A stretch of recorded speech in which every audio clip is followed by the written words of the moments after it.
All right. Grandma yelled so much that her lung finally collapsed. No. Dominique got a scratch on her Beamer and then had a heart attack. No, I got it. They finally gave Uncle Rodney a straitjacket. My sister and I laughed as we brainstormed a list of things that could have happened. We were just returning from camp and were excited to be home. Our mom informed us one of our family members were in the hospital. It's amazing how quickly laughter can turn into tears, because about an hour later, you'd find me sobbing on a hospital floor. I came to see my brother with tubes in him. He resembled a skeleton with skin. He said, "Hey, I miss you." I came to give him a hug. I soon realized he was not hugging me back. For the first time in my life, he was now paralyzed from the neck down. They call his condition quadriplegia. He is paralyzed because he was shot. Did he do anything wrong? No. He was just in the wrong place at the wrong time. Zahriyah was just a 10-year-old who wanted to ride his bike home from football practice. No one would have ever imagined he'd end up with a bullet in his spinal cord because someone consumed by violence decided to bring a gun to a fist fight. Unfortunately, he missed the fight he was aiming for by a long shot and began an entirely new fight within the life of an innocent youth and a battle within a family. Each ride I took from the hospital to see him for the next 9 months of his hospitalization, I would cry. On Thanksgiving, we ate pizza in a multi-purpose room. On Christmas, we opened our presents around our hospital bed. On his birthday, I dropped his cake. A kid in an electric wheelchair then turned it into roadkill.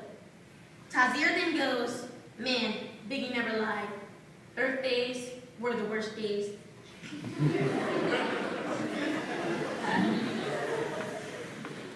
He was laughing. Even though there were times like these, every time I looked at him, I was still filled with rage. I lashed out at others. I didn't talk to friends. Since this incident, I've been able to simmer this down. That was until this year. When I was young, I lost my dad. But my Uncle Delano was the best dad I could ever ask for. Recently, he got bowel cancer, which quickly caused all the major systems in his body to shut down. Starting from the middle of the summer, I watched my hero die. In October, I visited him and we watched the Giants game. Our favorite team lost. I left out of the room and cried. I didn't even go back to say goodbye. That was the last game we ever watched together. In October, I found myself at his funeral. In November, I found myself at his funeral. I wanted nothing more than to go with the casket as it lowered. When I returned to school, I was antisocial. If I didn't avoid a class, I would go and I wouldn't talk. I couldn't control my emotions anymore. I was in a dangerous place, one where I had lost all faith. At the time I should have been embracing him most, I turned my back to God. Eventually, I took some time off this year. When I was home, I would go to meet my brother after school. Yes, there was a wheelchair, but he was still a normal teenager. A group of girls, or his females, as my brother would call them, passed us. They referred to him as Hot Wheels.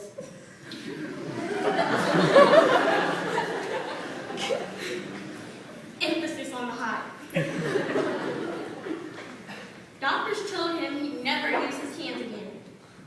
Little do they know the power of the PS3 or the Xbox. This kid taught himself to get a 17 kill streak in COD or blowout in 2K11 by using his right hand and his chin. It's actually the bossest thing I have ever seen.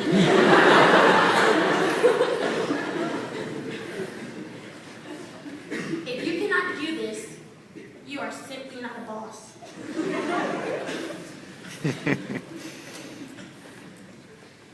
I watched him do so many things that his disability is supposed to stop him from doing. How does he do it?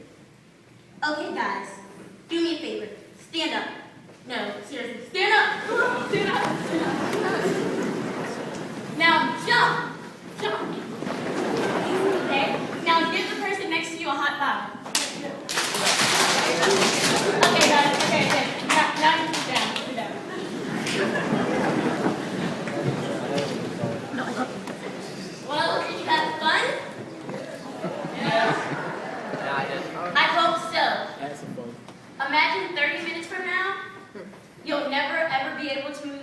again.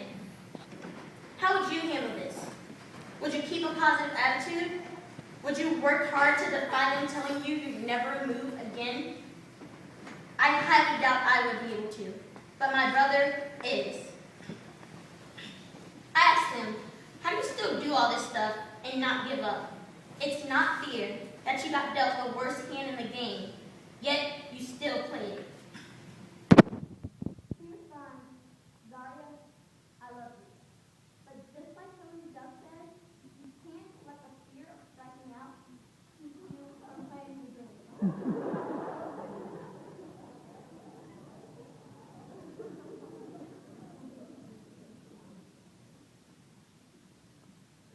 I signed it. What?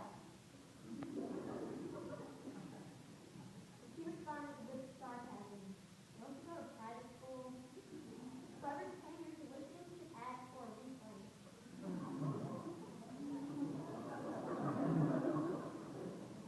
I replied, no need for this bad. Keep it up and I just might make you remember what a hospital bill looks like. He replied with a laugh.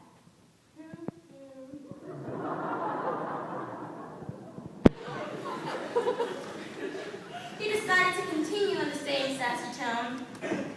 I see the last quote was a little too hard for you to comprehend. Let's try a less sophisticated philosopher. Go with my man Meek Mills. Feared money, don't make no money. I don't give up because I want to be a baller.